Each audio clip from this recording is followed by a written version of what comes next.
Landing every new client should feel exciting. It shouldn't feel stressful. It shouldn't feel like you've now got a load of work added to your ongoing to-do list as it is. But if you find yourself constantly emailing the client, trying to get all the info from them, or copy and pasting emails over and over again, or not knowing where the client is within the onboarding process, or do you have it all patchwork together in the background? If this is you, onboarding can very quickly feel chaotic for both you and the client. I'm Betsan, a certified Dubsado specialist and system strategist, and previously to this I worked as a virtual assistant for 3 years. That is what got me started using Dubsado, because I was a one-woman band. I'm a busy mum of 2 boys who are sports mad, so I'm always on the go with them somewhere or the other, and I needed something to help me organise my client admin, help me onboard my clients, so it was a nice smooth system for both me and for them, because I'd find myself chasing them, asking them for stuff, emailing them for this, emailing them for that, and it soon became very overwhelming. And also getting paid, sorting invoices, sorting contracts.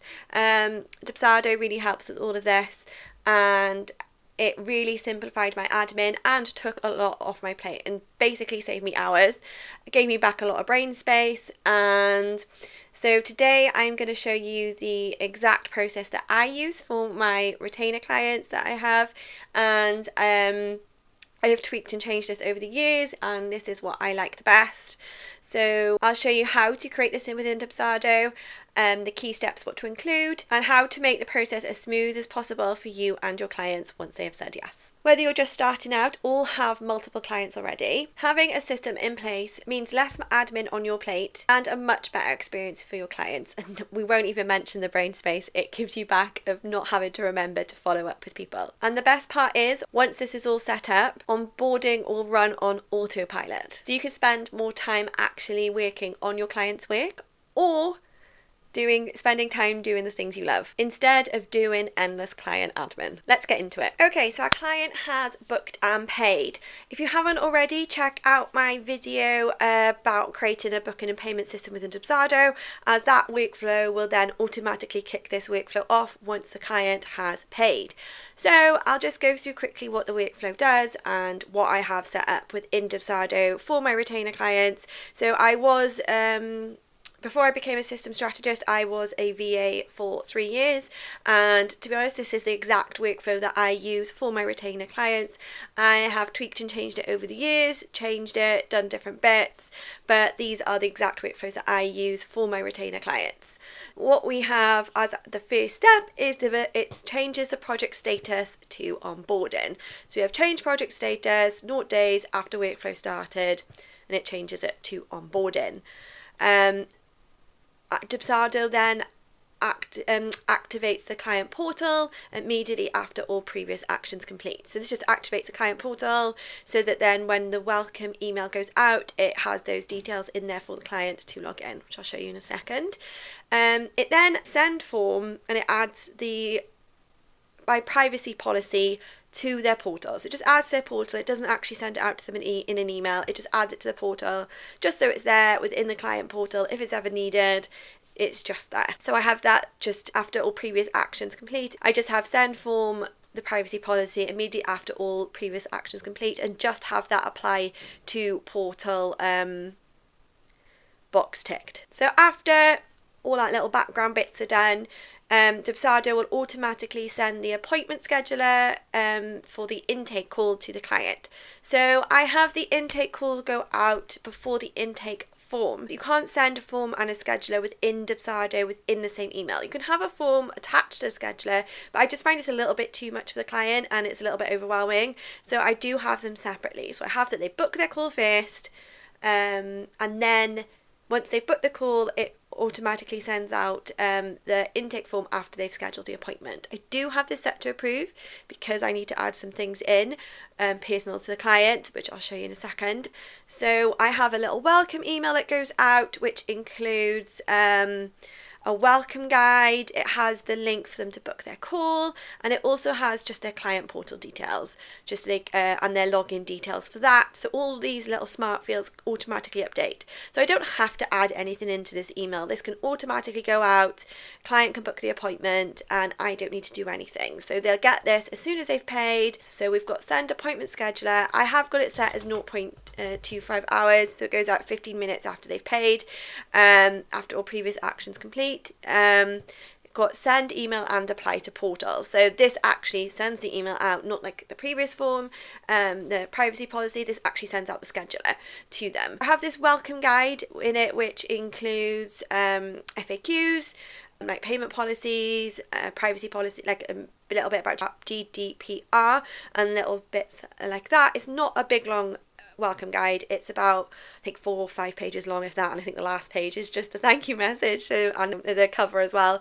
It talks about how to communicate while we're working together, my working hours, how to send over new work, how long I take to get back to messages, how to send over projects, how the retainer hours work, how the payment works. It just lets them know about how there's auto pay and so on and so forth, and how they be billed every month. There's just all of those little things. There's a little checklist for them to put anything they need to send over, like branding assets, photos, all the stuff that you need from the client to complete work. I have it as a Canva view link because if I ever need to update, if any, like my working hours change, for example, or how I communicate with my clients has changed, I can go in and I can update the design on Canva, and I don't have to upload it anywhere to Google Drive and then change links and so on and so forth. It's just the same link. I don't have to worry about updating the links everywhere. So that's what's in the welcome email. Once that has sent to the client, Dubsado creates a to-do for me, and this to-do just has all the little onboarding tasks that I need to do. So this will be created as soon as that email goes out. Dubsado will create this to do and alert me.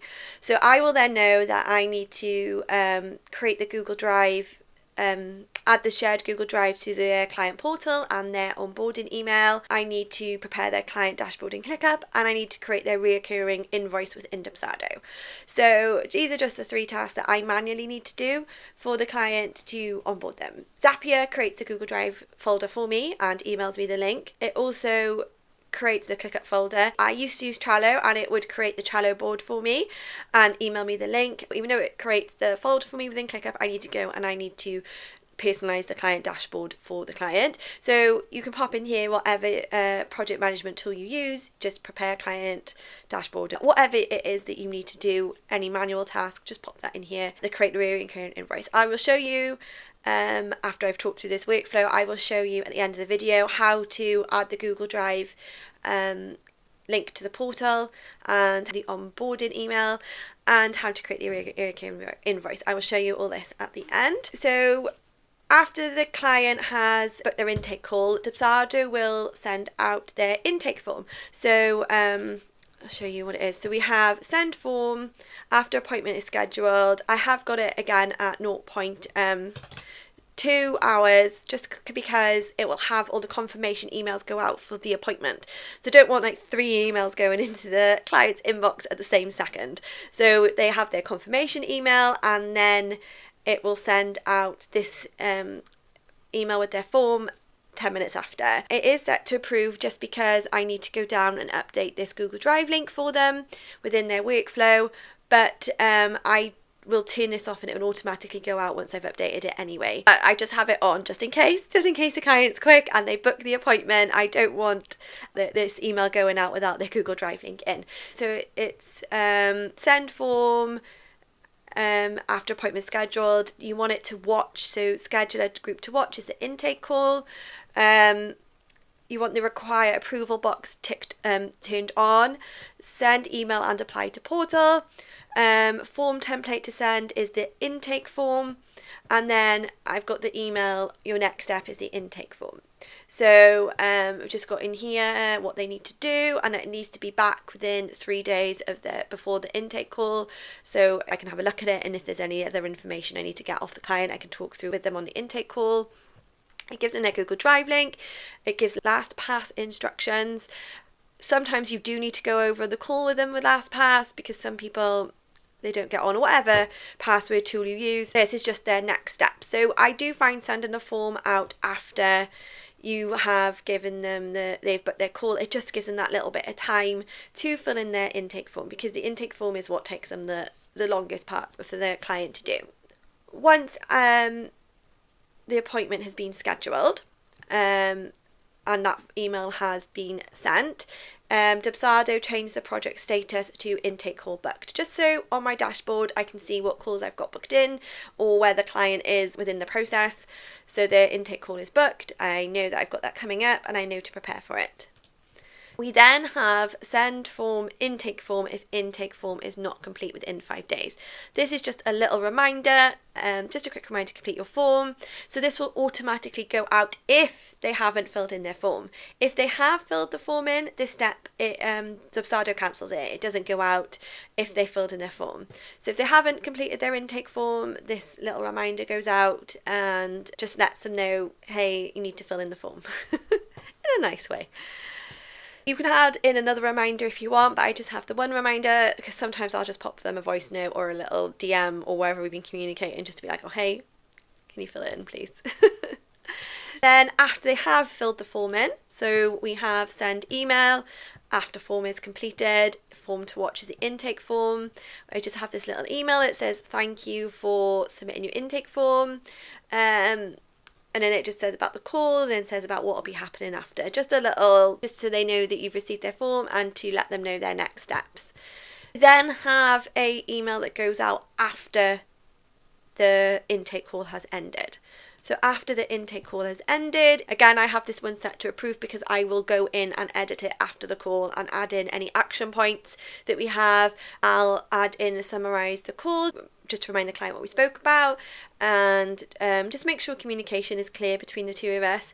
I'll add in any action items or next steps for what the client needs to do, if they need to send me anything over, or what I'm going to do, so what I'm going to do next. So the client is in good communication, because client experience is one of the main things is communicating, and good communication and letting the client know what's next, and just so they feel informed.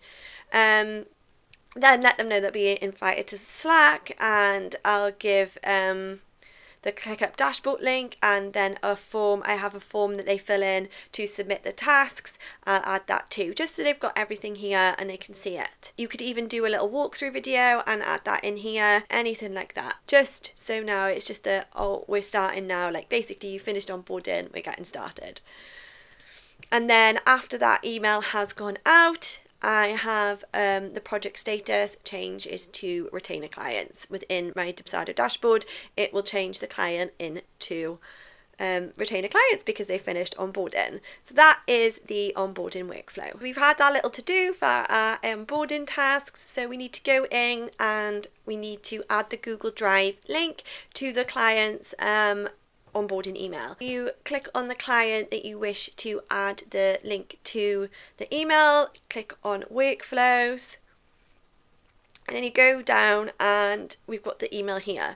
So what you need to do is click edit next to the email. You just go down here, click on the Google Drive where it says Google Drive link, click edit link. You can change the word in here to access Google Drive or whatever you want it to be. Just go in, copy and paste the link here that you want to add in. And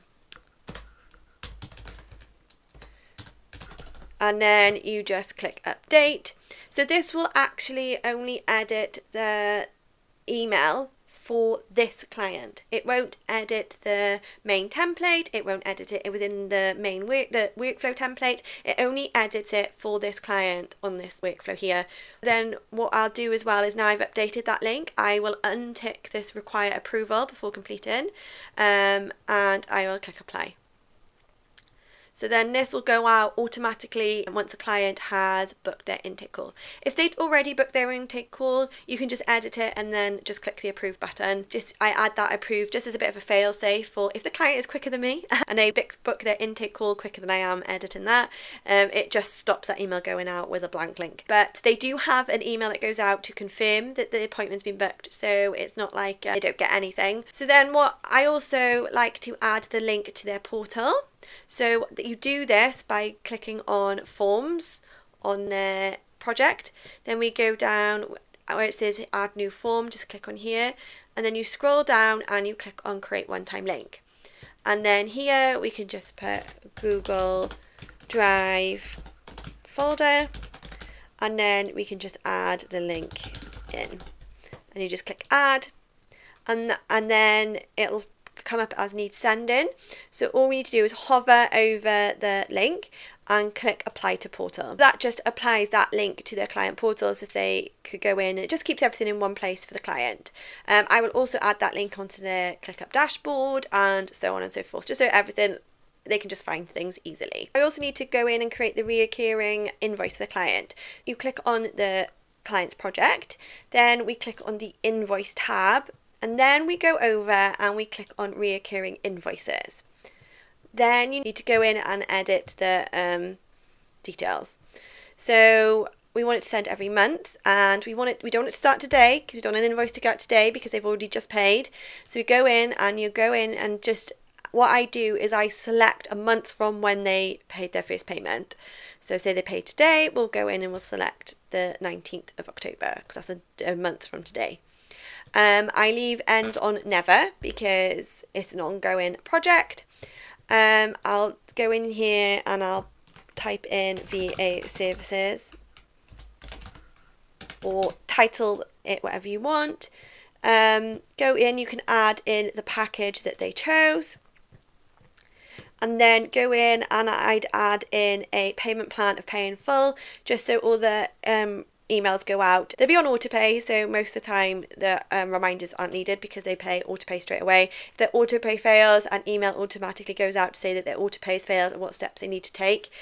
And then if they still don't pay, I then have some reminders to go out. To be honest, normally when the autopay's failed goes out, people tend to sort it out straight away, but I have them there just in case they're needed, and I don't have to worry about following up invoices. It all automatically goes out. They have an email that goes out on before the due date and on the due date, just to let them know payment is coming out, and to let them know it's coming out today, just to keep them in the loop and to understand what's going on. Then once you've added your payment plan and you've got everything is how you want it, click Start Reoccurrence, and that will then start on their next payment, and then an invoice will be created every month without you having to go in and do anything. If the client ever decides to stop working with you and you need to cancel the reoccurring invoices, you just go in, click on it and click End Reoccurrence, and that will cancel the reoccurring invoices. So I have completed all the onboarding tasks that I need to do for the client. I just go in, I'll click on the workflows and can click on this onboarding, click off this onboarding task. You can also find your tasks here, and also they are on your dashboard down on the bottom of the dashboard. So that is how you can onboard your new VA clients in Dubsado without the overwhelm. A system that saves you time, keeps everything organised, and makes a great first impression. If you haven't already set up your inquiry process within Dubsado, you can check out my previous videos, as I also have a booking and payment workflow video. You can also download my free Dubsado discovery call workflow template. I'll link it in the description below, which is a perfect first step, which will help you get your inquiry process all automated and get your clients and get your Dubsado setup underway. I hope you enjoyed the video and you found it helpful. If you have any questions, just pop them in the comments. I hope you set this up within your Dubsado and it saves you as much time and sanity as it saved me in the past. Thanks so much for watching, and I'll see you in the next video.